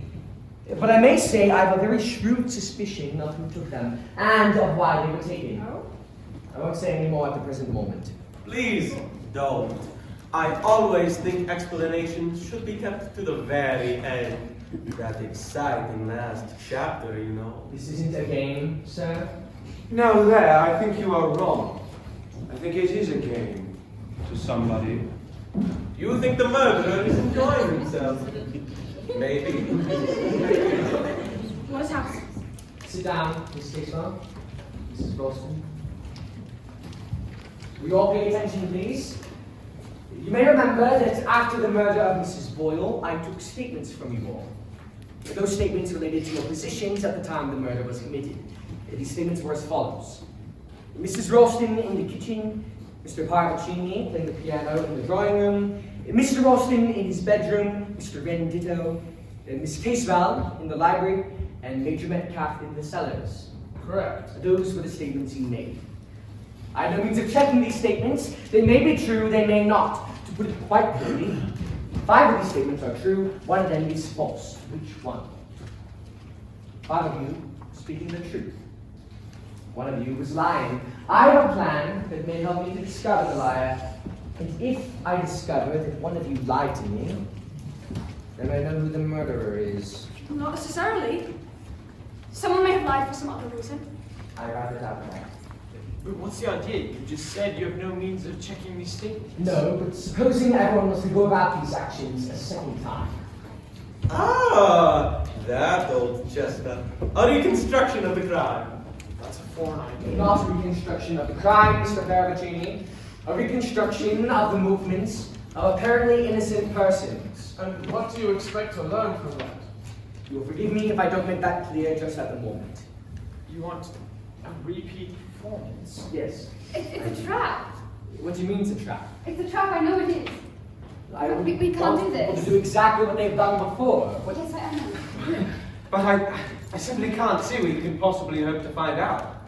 Just by making people do the things they did before. Well, I think it's just nonsense. Do you, Mr. Ed? You count me out. I'm far too busy. I can't count anybody out. One might almost believe that you're all guilty by the looks of you. But why are you all so unwilling? Of course, what you say goes, Sergeant. We'll all cooperate, Molly. Very well. Ready? Miss Casewell. Yes. Parabacini? Oh, yes, I consent. Yes. Are we all to do exactly what we did before? The same actions will be performed, yes. Then I will return to the piano in the drawing room. There I will pick out the signature tune of the Not murderer. quite so fast, Mr. Perugini. Do you play the piano, Mrs. Ralston? Yes. And you know the tune of Three Blind Mice? Don't we all know Then it? you could pick it out on the piano, just as Mr. Perugini. Yes. Good. Go into the drawing room, sit at the piano, and be ready to play when I give you the signals. But, Sergeant, I understood that we were each to repeat our former roles. The same actions will be performed, but not necessarily by the same people. Thank you, Mrs. Ralston. I don't see the point. Oh, there is a point. This means of checking up on the original statements, and maybe one statement in particular. Now then, will you all pay attention, please, and I will assign each of you to your new stations. Mr. Red, would you kindly go to the kitchen? Just keep an eye on Mrs. Ralston's dinner for her. You are very fond of cooking, I believe. Mr. Parabacini, would you open Mr. Red's room by the back stairs is the most convenient way. Major Metcalf, would you examine the telephone in Mr. Ralston's room? Would you mind going down to the cellars, Miss Casewell? Mr. Red will show you the way. And unfortunately, I need someone to reproduce my own actions. I'm sorry to ask it of you, but would you mind going out that window to follow the telephone wire down to the near front door? It's rather a tricky job, but you're probably the toughest person here, yeah? And what are you going to do? I am enacting the part of Mrs. Boyle. Taking a bit of a risk, aren't you? You will all head to your places and remain there until you hear me call you. No objections to my remedy code. I should advise it, sir.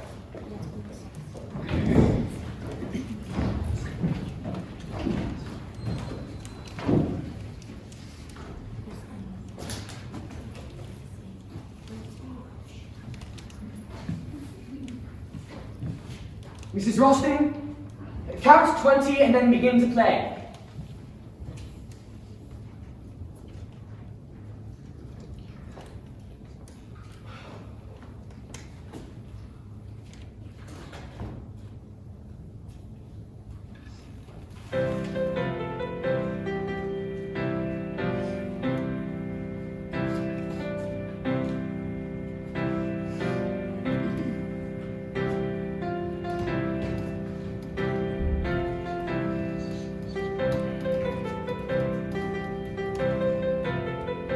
Mrs. Ralston?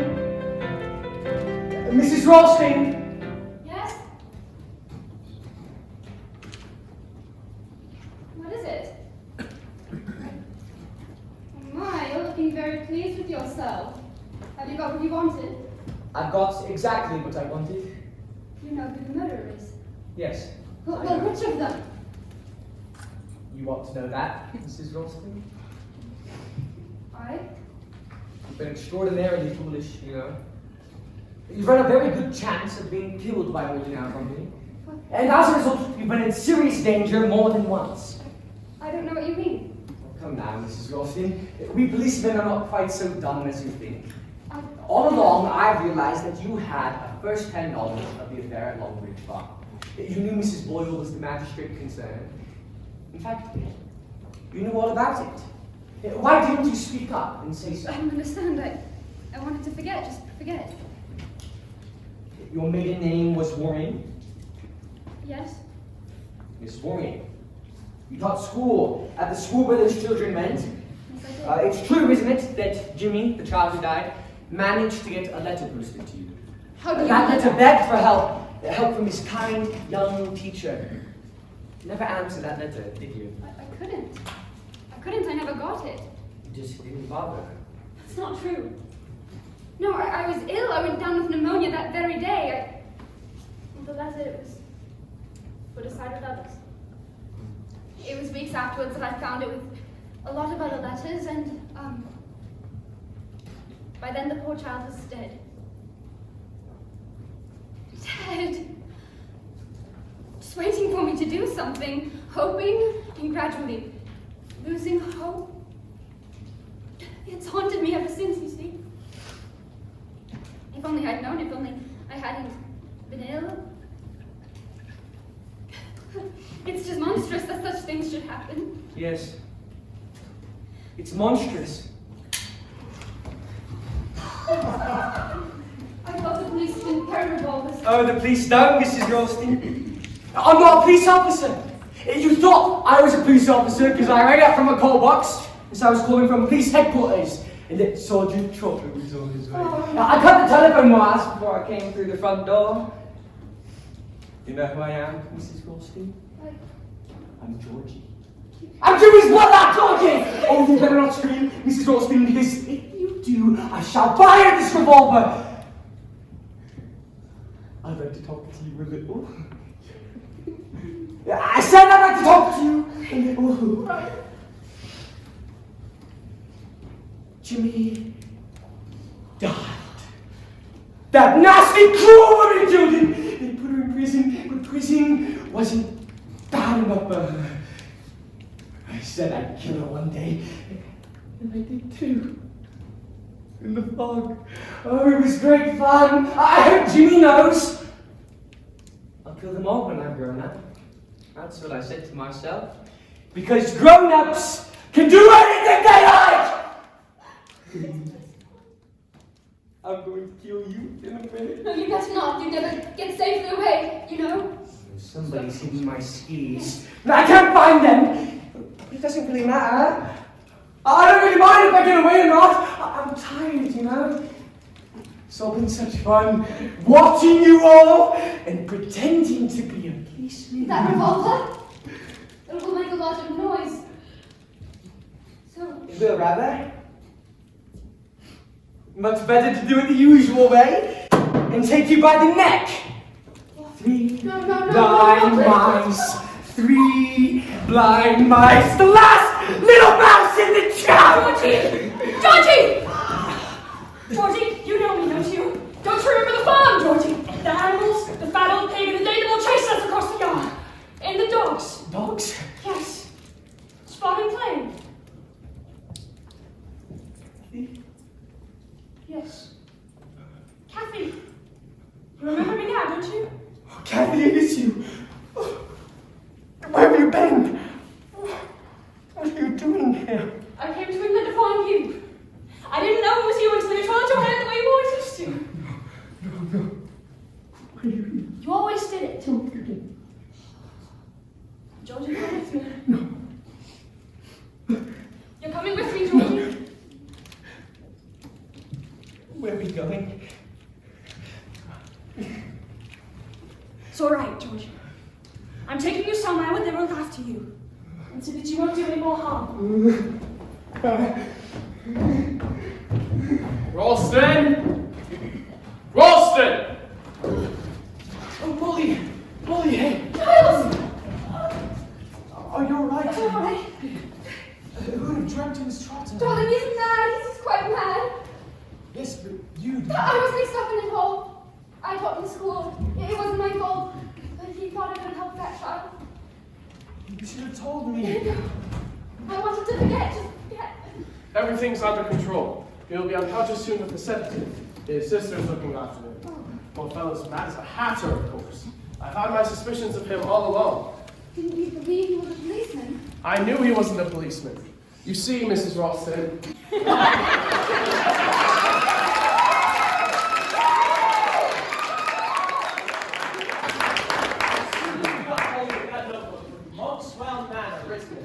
We knew that it was vital to have someone on the spot. When it was put to him, Major Metcalf agreed to let me take his place. I couldn't understand it when Trotter turned up. And his one is his sister. Yes, it seems she recognized him just before this last visit.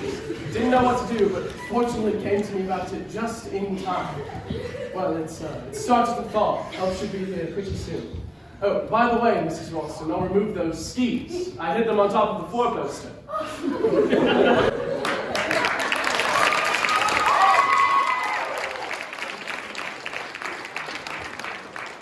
thought it was Carabicini. I imagine they'll examine that card of his rather carefully. Yes. Wouldn't be surprised if they found 1,000 or so Swiss watches in a spare wheel. Yes. Molly, I believe you thought I was... Giles, what were you doing in London yesterday? Darling, I was buying an anniversary present. We've been married a year today. That's what I went to London for! I didn't want you to know! No! They're cigars. I do hope they're alright. Darling, they're splendid. You'll smoke them? No, I'll smoke them.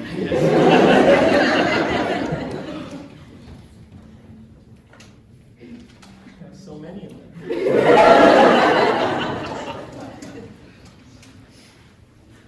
Where's my present?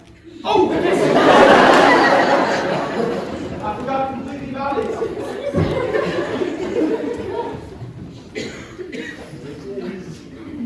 Charles. It's a hat. Yes. I practically never wear one. Just for best. It's lovely, darling. Put it on. Oh, later when my hair's done properly.